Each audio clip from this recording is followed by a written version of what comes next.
Hello. Good to see you. Slow down now. Slide down just a little bit.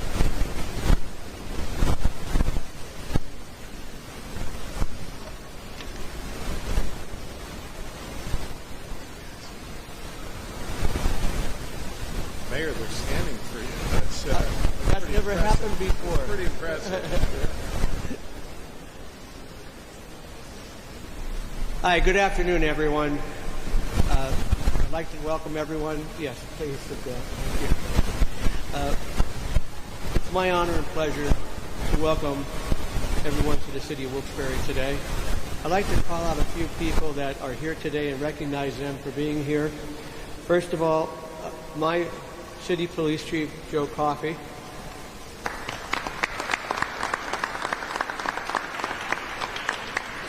Our County Council members, Jimmy Sabatino, Joanne Bryan Smith, and I believe Brian Thornton is here or will be here shortly. Also, Sheriff Shrimsky. We have also staff members from Congressman Cartwright's office and staff members from Senator Marty Flynn's office. I know Brian Doughton is here today. Brian, thank you for being here. Also, I cannot forget my good friend Ramilda Profano, the county manager, and my other good friend, the Wyoming County DA, Joe Peters. Mr. Peters, thank you for being here and coming to Wilkes-Barre.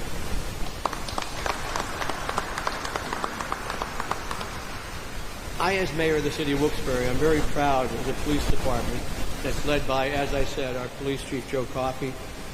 And their continued dedication to provide safety and protection to the residents of the city of Wilkes-Barre.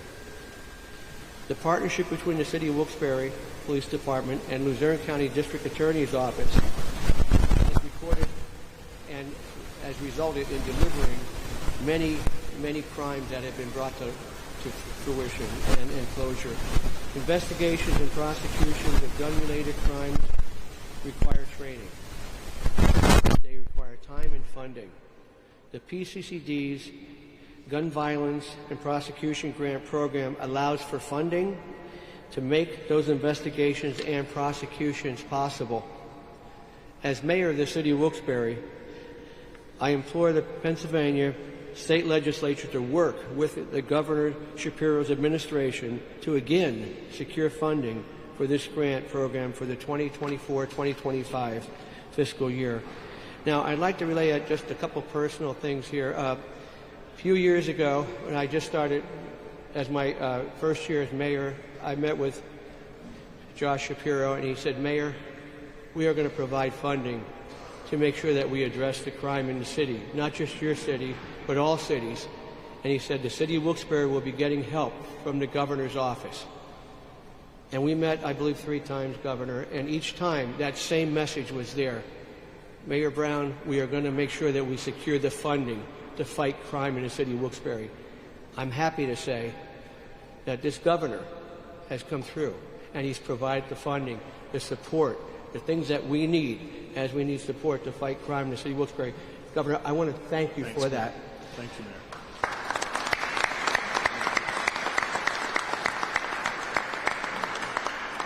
Also, I would like to recognize the best district attorney in the state of Pennsylvania, and I know I'll get some flack on that. I'm sorry, sir. Sorry, Mr. Peters. But Sam Sangadoce has been a very, very important partner with our police department in the city of Wilkes-Barre. He helps provide resources, guidance, and he provides backup for us. And it's just a great relationship. I've worked with Sam for several years now as mayor. I can't say enough about the great job he's done. It's my pleasure to introduce Luzerne County DA Sam Sangadoce. Thank you, Mayor. Thanks, Governor. That's a heck of an introduction. Whatever I have to say after that probably pales in comparison. There are some people that I'd like to recognize from the county that are here. Again, our manager, Ramilda Crocomo, we've never had someone, I think, support our office and law enforcement so much. I said it makes our lives a lot easier when we're rowing in the same direction. Also, Jennifer Pecora, head of operations, Mary Rozelle, head of budget and finance, James Wilbur, head of our prison, Harry Skeen, our chief solicitor. So thank you all for helping us do what we do every day. It wouldn't be possible without you. Along the lines of what Mayor Brown said, this is really a team effort. While we're happy to provide all the support that we can to Wilkes-Barre, we couldn't do it without support from the governor's office, and we couldn't do it without the teamwork that we get from Wilkes-Barre City. I had the extreme pleasure of meeting Josh Shapiro back when he was the Attorney General at a Pennsylvania District Attorneys Association event. He had restored the relationship between the DA's office and our local Attorney General's office. We've never been closer than we were under Governor Shapiro and his successor, Michelle Henry. I'd like to think that it's that experience as Attorney General in fighting crime and seeing the gun violence across Pennsylvania that put the need for this funding on his radar, and it's such a great honor that he decided to make this announcement in Luzerne County. To us, it means that we are not lost among the vastness, what that is the Commonwealth of Pennsylvania, that Luzerne County and all of Northeast PA is front and center on the governor's radar. For anyone that's paid any attention, you might notice I'm the only Republican up here. I'd like to think that's because gun violence and fighting crime is not a Democrat or Republican issue. Again, this is proof that reaching across the aisle, we can row in the same direction and do the best that we can do to fight crime in Northeast Pennsylvania and across the Commonwealth.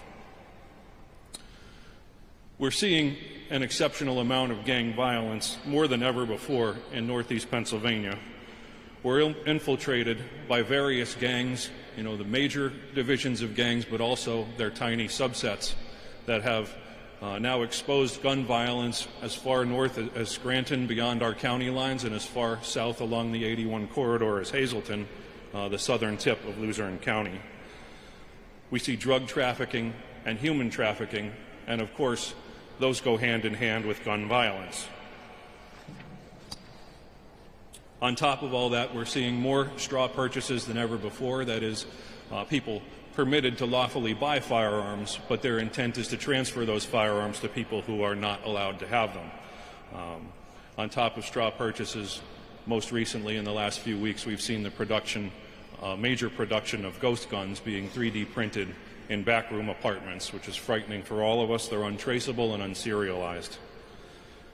Thanks to Governor Shapiro and previous funding, we were able to hire a detective that was dedicated to fighting gun violence full-time and another detective part-time, and they have teamed up to make more arrests than ever before in Luzerne County to combat gun violence. It's partially funded a prosecutor in our office, which, as you know, every DA's office across the county is facing funding shortages and facing difficulty hiring prosecutors. This current funding proposed by the governor is going to allow us to increase personnel dedicated to reducing gun violence, to stop unlawful purchases throughout the county, and to prosecute the defendants to the fullest extent of the law. We'll be able to provide overtime to municipal police officers who assist our office and engage in sting operations to take illegal firearms out of the hands of criminals where they don't belong. On behalf of the District Attorney's Office and the people of Luzerne County, I would like to personally thank Governor Shapiro for not forgetting Luzerne County, for putting us front and center in this fight. This announcement demonstrates, as I said, his understanding of the issues we are facing and that we are not lost in the size of the great Commonwealth of Pennsylvania. It is now my great pleasure to introduce a state representative from the 118th District, whose office is in my original hometown of Houston, Pennsylvania. He promised us that he would only speak for 2 minutes. State Representative James Haddock. Thanks so much.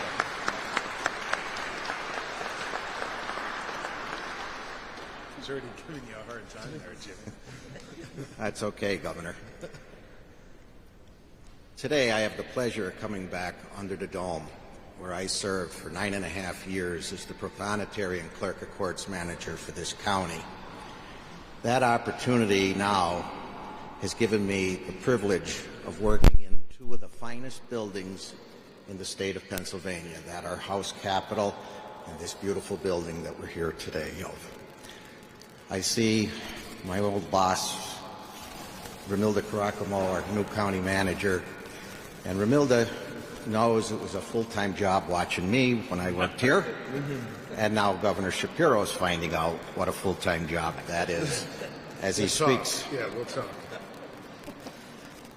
But being with Sam Sangardocci today brings back memories of going into the budget hearings here under the county. And those budget hearings were tough. Whether it was the clerk of courts or the DA's office, we were fighting for money for our offices. And sometimes the elected officials were telling us do more with less, and they were cutting our budgets. Cutting budgets and not having the money doesn't help guys like Sam hire county detectives to do the work that's necessary. There's not money in the budget then for forensics and other investigations that have to be done. What does help fight crime is the dollars. And today we're here, and the governor's announcing a $37.5 million budget for these very things to help the mayor of Wilkes-Barre, police throughout Luzerne County and all of Pennsylvania, along with our district attorneys from Wyoming County to Luzerne County, fight crime, and in this case, gun violence. So my job is to go back to Harrisburg, support the governor's budget, and get this $37.5 million into our budget. And I appreciate the governor and his leadership, and Austin Davis. Can't forget our lieutenant governor, because Austin was in the House and he knows how important the governor's budget is, because it's half his budget. He's our lieutenant governor. And these two guys realize fighting crime and keeping our streets safe is paramount to the success of Pennsylvania. As a freshman, I was very lucky. I got elected and I joined one of the senior members in the Northeast delegation, Eddie Dave Pashinsky, and he helped guide me through our first budget and my first year in the House. And it is my pleasure to introduce your state rep right here in Wilkes-Barre, Eddie Dave Pashinsky.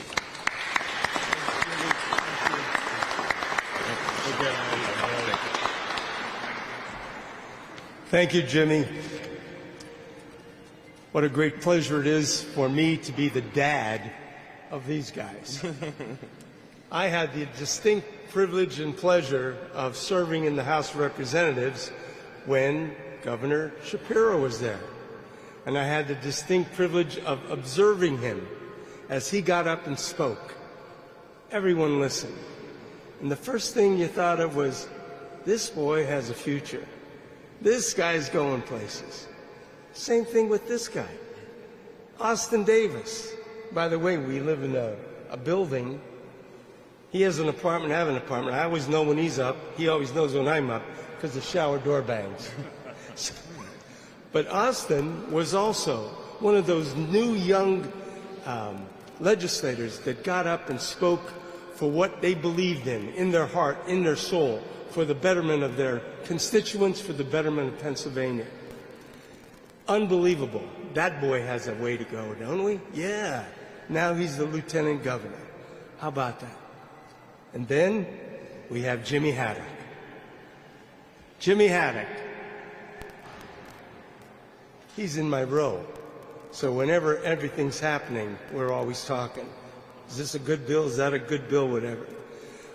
The point I'm making to you is there's so many wonderful people in state government that work hard for the right purpose, and that purpose is to represent you. What an incredible place to have the governor make his presentation about the safety and the welfare of all of us. We're not Democrats and Republicans. We are Americans first. We are Americans first, and our safety does not have a political party, does it? It does not. Because those that have suffered from the tragedies of a weapon Didn't matter whether you're a Democrat, Republican, Independent. This magnificent building is a symbol for what we are in America. What do I mean? It's all about law. Follow the law. Why do we have the laws? For our safety, for peace. And all of those men and women that are in those uniforms that serve every day to protect us, they're here to make sure that we're okay. But we have to help them. And this law and this money and this program that Governor Shapiro is bringing forth today is one of those things that's necessary to help all of those that keep us safe every day, every hour, every day is so vital. So when I said it's an honor to serve, I mean that sincerely. And I want to make that point very clearly. When it comes to the law, it doesn't matter what your party is. It's a matter of truth and justice. You follow the law and get the results. And a young man that I have the honor now of presenting to you is our Lieutenant Governor, Austin Davis, another young man that I have a great deal of pride and pleasure of not only knowing, but again, watching him grow and represent this great state of ours. So at this time, I say a nice round of applause and a great Northeastern welcome to our Lieutenant Governor, Austin Davis. Well, thank you, Eddie Day, for that wonderful introduction. I do want to make one correction. I know that you're up because I hear you singing Frank Sinatra at 6 a.m. in the morning. It is great to be back here in Luzerne County with my governing partner, Governor Josh Shapiro, who gave me the awesome responsibility of leading the Pennsylvania Commission on Crime and Delinquency. And I think that should send a message to all of you how serious we take public safety in the Shapiro-Davis administration, that the Lieutenant Governor is leading public safety efforts for our administration. I'm so grateful that the Governor and I have partners like Representative Haddock and Representative Pashinsky, who are tireless advocates for increasing public safety dollars in the Pennsylvania House of Representatives. And I know with their leadership, we're going to get this across the finish line come June. But I also want to recognize the hard work of your mayor and your district attorney and your police chief. They work day in and day out on the ground as partners to the governor and I to make sure people in Luzerne County both are safe and feel safe in their communities. I also want to thank survivors like Kathy, who've turned their pain into purpose and who have really showed us how to be strong advocates to end gun violence in our communities. Thank you for being with us today. I've been working on this issue for nearly 2 decades, and as Lieutenant Governor and as Chair of the Pennsylvania Commission on Crime and Delinquency, we're working every day to make every Pennsylvania community safer. To attack the epidemic of gun violence, we need to take a comprehensive approach that addresses the root causes, things like lack of opportunity, mental health, substance abuse issues. We're also investing in community-based organizations that are doing evidence-based violence prevention work day in and day out at the grassroots level. And we're also supporting our law enforcement agencies to help them do the difficult job they've been tasked with every single day. In the past 6 months, we've provided more than $2 million in grants to help more than 50 agencies recruit and train highly qualified candidates to fill more than 400 vacant positions here in Pennsylvania. We're also going to provide up to $10 million in grants for local law enforcement agencies to upgrade their data collection and reporting systems, because we know that police departments need more robust, real-time information to deal with the epidemic of gun violence in our communities. And we need to put more resources into gun violence investigation and prosecution here in Pennsylvania, so local law enforcement can increase their clearance rates and get truly dangerous criminals off our streets. Every community in the state is dealing with the epidemic of gun violence here in Pennsylvania. This isn't just a Wilkes-Barre problem or a Philadelphia problem or a Pittsburgh problem. It's a Pennsylvania problem, and it's uniquely an American problem, but it's a problem that we can and must do something about.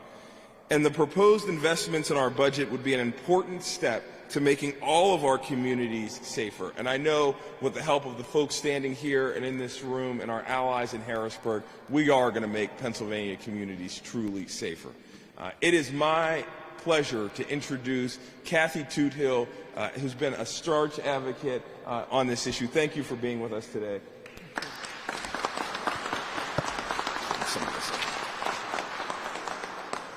Good afternoon.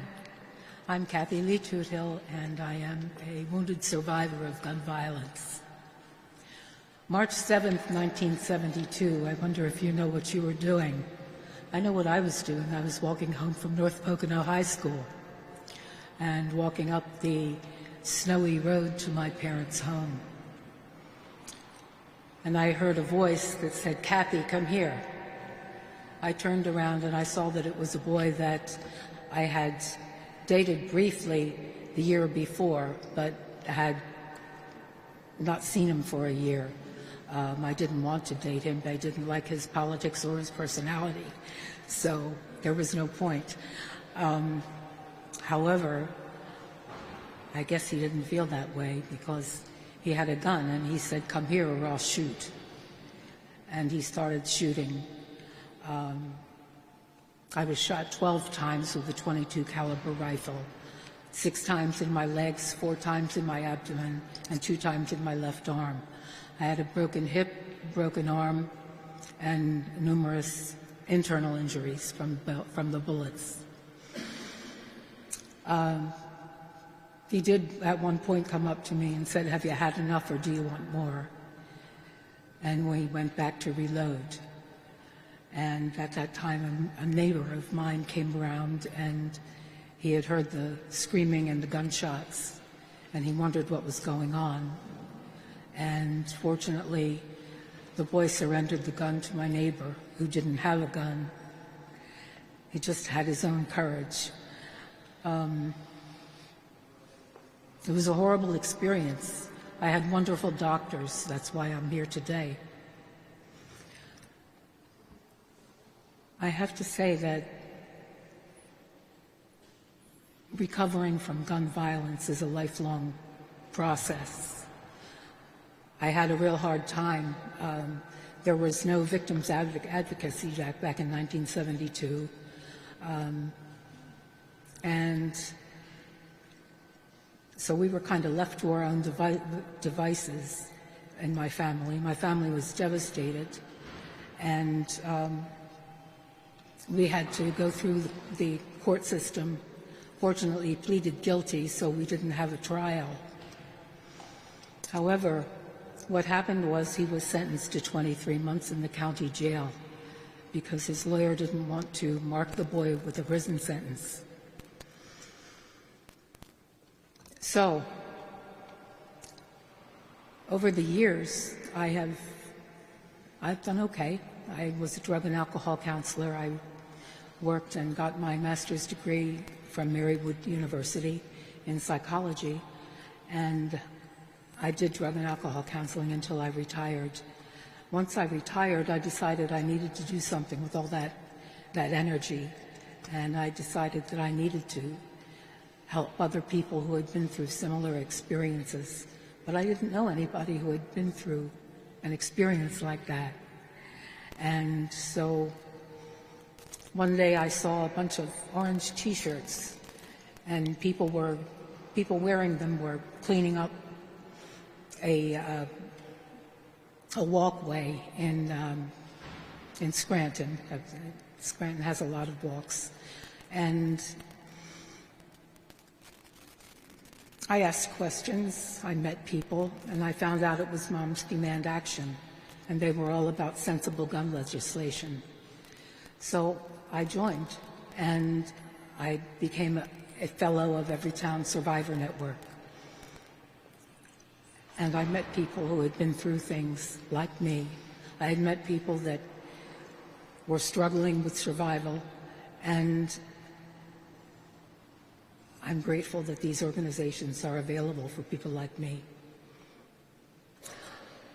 I'm so glad to hear that there will be money available to help the prosecution and helping people like me, people who have been victims of gun violence and who are now survivors.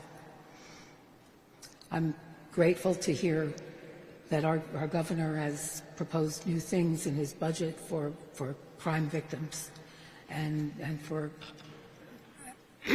pardon me, and to reduce gun violence in our state. And with that, it's my pleasure and my honor to introduce our governor, Josh Shapiro.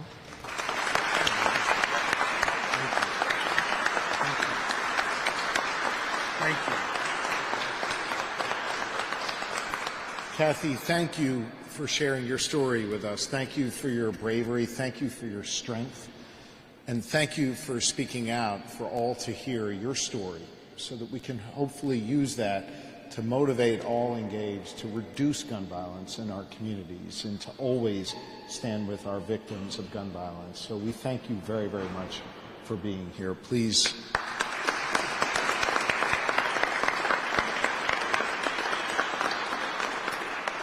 We are, of course, here today, back in Wilkes-Barre, back in Luzerne County, and for me, back in this beautiful, stunningly beautiful courthouse, because we want to come together, Democrat and Republican alike, and say that we're here to take back our communities, say that we are here to make sure that our communities are safer, say that we are going to deliver for people like Kathy and other victims of gun violence across this Commonwealth, and say that we are committed to making sure that there are fewer Kathys, fewer victims of gun violence here in Luzerne County and across this Commonwealth. I want to say a moment about Luzerne County and my affinity and affection for it. Your fine DA mentioned how thankful he was that I'm here in Luzerne County and not forgetting it, notwithstanding the vast, large swath of land that makes up the great Commonwealth of Pennsylvania. I want you to know that every day when I go in my office, I'm privileged to sit in the governor's office as your 48th governor of this great Commonwealth. And sitting at my desk behind me is the first map ever commissioned by the House of Representatives for our first governor, Governor Thomas Mifflin. And I want you to know that Luzerne County took up damn near 1/3 of the space of the Commonwealth of Pennsylvania way back when. So, Mr. District Attorney, I care a lot about Luzerne County today, but your presence on that map reminds me of Luzerne County every single day.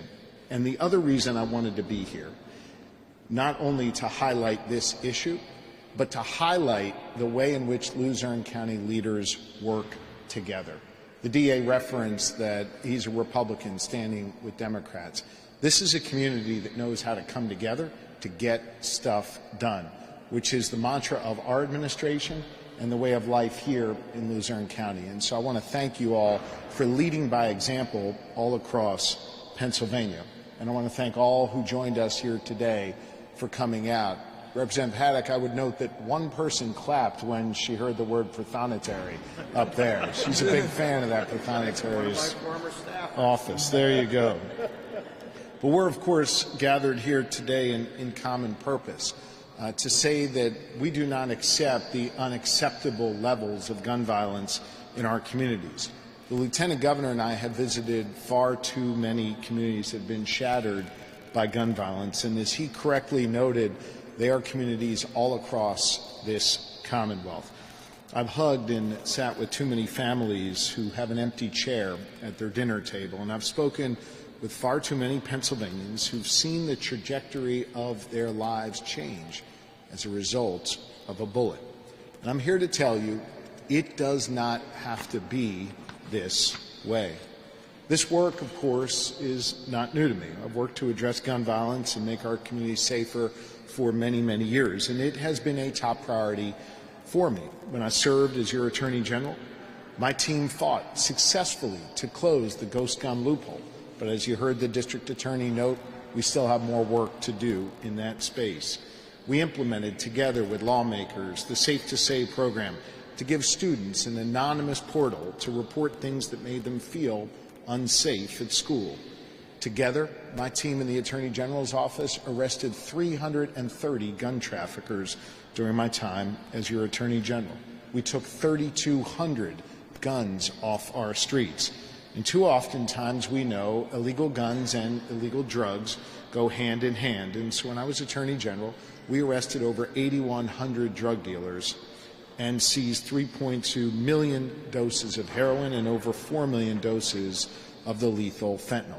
We worked closely with our law enforcement partners at the local, state, and federal level to get dangerous criminals off our streets, to keep guns out of the hands of those who shouldn't have them, and to enforce the laws of Pennsylvania without fear and without favor. In fact, I want you to know this isn't the first time I've been in this courthouse or standing right by these steps. As Attorney General, I worked closely with now Judge, then District Attorney, Stephanie Salvantis, and I'm proud that we've been able to continue that relationship with DA Lt. Together, we have worked to improve lives here in Luzerne County and make people safer. These local law enforcement leaders, they work incredibly hard, often in very dangerous conditions, to prevent violence, to hold criminals accountable, and to keep our communities safe.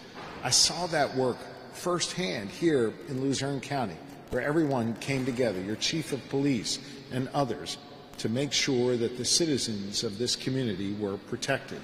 And what's clear to me, both as Attorney General and now as your governor, is that we need a well-funded, multi-pronged approach in order to reduce gun violence across our communities. We have to invest in law enforcement, and we have to invest in our communities to create safer neighborhoods, towns, and cities. And as your governor, I'm doing just that. Last year, the Shapiro-Davis administration in our budget delivered $40 million for gun violence prevention all across Pennsylvania. That was $10 million more than had been done previously. Dollars that went directly to the community, to church organizations and civic groups, focused on keeping guns out of the hands of those who shouldn't have them, focused on saving lives. This year, I want to more than double that investment with another $100 million to reduce gun violence here in Luzerne County, in Wyoming County, and all across Pennsylvania. That includes $37.5 million for the Gun Violence Investigation and Prosecution Program that helps local leaders like DA Lt. Continue to do their important work. You heard him reference this before. The Luzerne County District Attorney's Office received over $600,000 in state grants through this initiative, allowing them to hire a full-time detective, an assistant district attorney, and prosecute more gun crimes in our communities, while also giving them the flexibility to purchase more equipment and expand their training.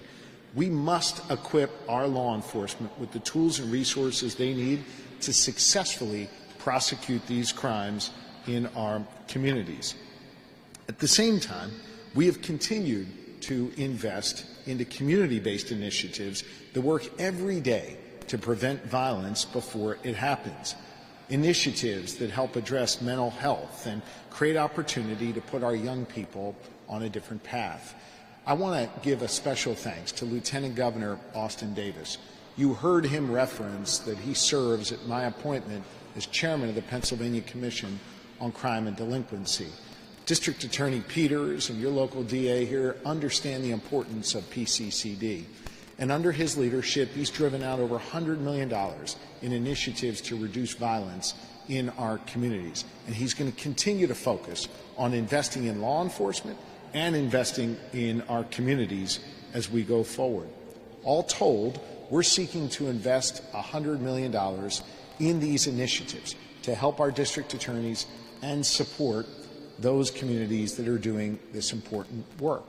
I also want to note that this is on top of the historic investments we made in law enforcement last year, adding 400 new state troopers to our ranks. And this year, I'm coming back to Representative Eddie Day Pashinsky, Representative Haddock, Senator Flynn, and others, and asking for 400 more state troopers and additional resources for municipal police departments all across Pennsylvania. We believe in investing in law enforcement in the Shapiro Davis administration. And we believe in making and keeping commitments to people like Kathy. You know, we've lost over 2,000 Pennsylvanians last year to gun violence in our communities, including 173 young people. It doesn't have to be this way. And we can do something about it. Working together, working with a well-funded, multi-pronged approach from the community to a district attorney's office to making sure those who put the uniform on and run toward danger every day have the tools and resources and the person power that they need to go out and do these work. Look, this is common sense stuff. Common sense investments to make our communities safer. Common sense investments that make a real difference in people's lives. We've begun to make those investments. And I want to personally thank Representative Eddie Day Pashinsky and Representative Haddock for their incredible work to get these resources across the finish line. Governing is not easy, especially in the environment we are in. I'm the only governor in the entire nation with a divided legislature. The Senate led by Republicans, the House led by Democrats. For us to get anything done, it's got to be bipartisan and it's got to be common sense. And these two gentlemen have led the way on the floor of the House of Representatives to make it so. My budget overall proposes to invest in common sense things: economic development, education, and public safety. And I want you to know that right now, at this moment, Pennsylvania is sitting on a $14 billion budget surplus. $14 billion is a whole lot of money. That's $14 billion that the politicians over time have taken from the taxpayers and squirreled away in some bank account in Harrisburg. I don't think that there should be political points scored in saving money in Harrisburg. I think instead we need to invest it in the good people of Pennsylvania. And so my budget proposes investments in education, economic development, and public safety. It also proposes to cut taxes and cut costs, and not raising any taxes either. And if the legislature, just for argument's sake, were to come together and adopt my budget as is, I know there'll be some give and take, but just for argument's sake, if they adopted my budget as is, complete with these public safety investments, we would still have an $11 billion surplus left over, and we'd cut taxes, cut costs, and make critical investments here in Luzerne County and all across Pennsylvania. Now's the time to step up and get something done. Thank you for your applause up there. Now is the time to step up and get something done. I want to note as well that it's not just about dollars and cents. It's about common sense legislation that's going to keep us safe.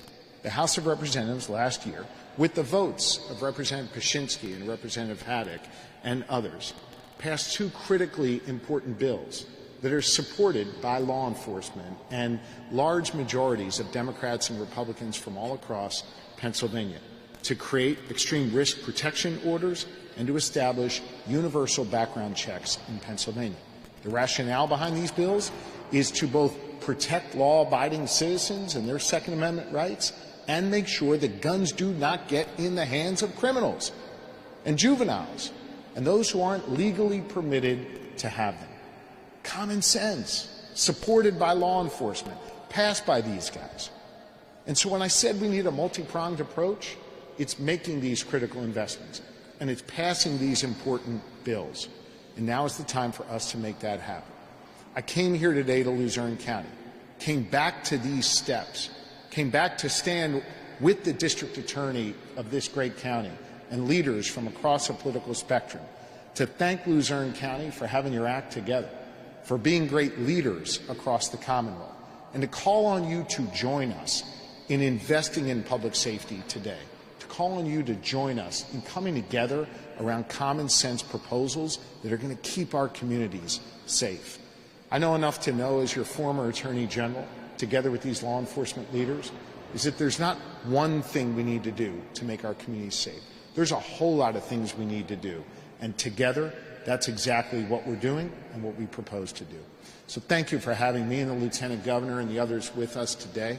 And we look forward to answering any questions from the media. Your DA has agreed to take all the questions, so I'll step aside and leave the floor to him. Thank you all very, very much.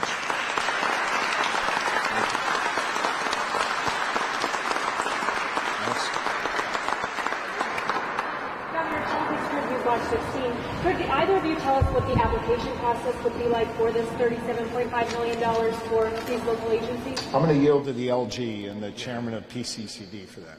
Yeah, thanks, Gov. So, one, we need to get these dollars in place, and so law enforcement agencies are used to applying for whether it's gun violence reduction grants, whether it's law enforcement recruitment grants. PCCD will develop a framework for them to apply, and then we'll push it out to law enforcement agencies once the legislature ultimately passes the funding in June. Thank you. And I'll just note, there was some funding sitting at PCCD when we took office. The application process was long, it was cumbersome, and it took a while to drive those dollars out. In his first few months as chair of PCCD and lieutenant governor, he drove those dollars out, recognizing leaving it in Harrisburg doesn't help anybody be safe. Getting it on the ground in the community does, and really proud of the LG for his leadership. Governor, I'm just a private citizen who I've actually reported live on Facebook. It's just one thing that you have forgot is what's causing all the gun violence. In the last 3 years and 4 months, the drugs are just flowing into our country, especially Pennsylvania. I think the Pennsylvania State Police in the last few years had some of the biggest drug busts. Right. And our mayor and the Wilkes-Barre Police had a major drug bust. I've been around the police department for almost 51 years. Believe it or not, in the 70s and into the 80s, there was one drug dealer. His name was Wallace Hughes, and you know what his nickname was? The Governor. What's the question? The question is, what are we going to do about the borders? Because that's how all this stuff is coming in. We have to get the borders under control, and the guns go with the drug line. We need to secure our border. I've been very vocal about that, and this is a failure of the federal government over many generations of leadership. We understand here in Luzerne County, as the questioner suggested, how to make serious drug busts, how to get these poisons that are killing our kids out of our communities, how to put the resources together, which we are trying to complement and support to make sure that they have what they need to go out and make the busts that they make. Again, as Attorney General, we arrested over 8,100 drug dealers during my time, working closely with District Attorney, former District Attorney Salvantis and others to make sure that we worked in partnership with our local communities, and the state will continue to work in partnership with all of you here to keep our communities safe. Bill. What's the back where you're getting and why? What you want to do with this budget to fight persecution? I think this enjoys bipartisan support. It's a matter of getting it across the finish line. And it's a matter of making sure that we're able to put faces to these challenges, faces like Kathy, faces like your outstanding DA who prosecutes these cases every day and who needs more resources. And so we want to highlight the need in the community, and we also want to highlight how a community like Luzerne County has come together to address these challenges successfully and hold them up as a model for others to see. This is something that should be supported by Republicans and Democrats alike, and I'm going to be fighting hard to get this done in the budget process, as I know Senator Flynn, Representative Haddock, and Representative Eddie Day will as well. I'm always confident. Governor Bob Kalinowski, Citizen's Voice. I think someone was going to ask. I just can't hear you. You're going to have to speak up. Bob Kalinowski, Citizen's Voice. I think someone was going to ask this question. What's your reaction to what's going on college campuses, and what would your response be? These are obviously challenging times globally, and I understand that there are people that want to stand up and protest peacefully and share their point of view on what is happening in the Middle East. And there should be a place for peaceful protest. There should be a place for people to protest and still follow the rules of their college campus, the local ordinances, our state laws, and our federal laws. What we have seen on some college campuses across America are people who have used these, what should be peaceful and righteous protests, as excuses to engage in anti-Semitism and, in some cases, Islamophobia. And neither is okay. What we have also seen in some cases are protesters that have refused to follow the rules of the college campus or of the local community, and law enforcement has been brought in to clear out those displays and make sure that order is restored and the rules are followed. Rules have to be followed in order to make sure that peaceful protest can continue. My administration has been in close contact with universities here in Pennsylvania, both reminding them of their responsibilities under state law and federal law to keep their students safe and free from discrimination, and making sure that the rules of the local community and the rules of the Commonwealth of Pennsylvania are adhered to every step of the way. Thank you all very, very much.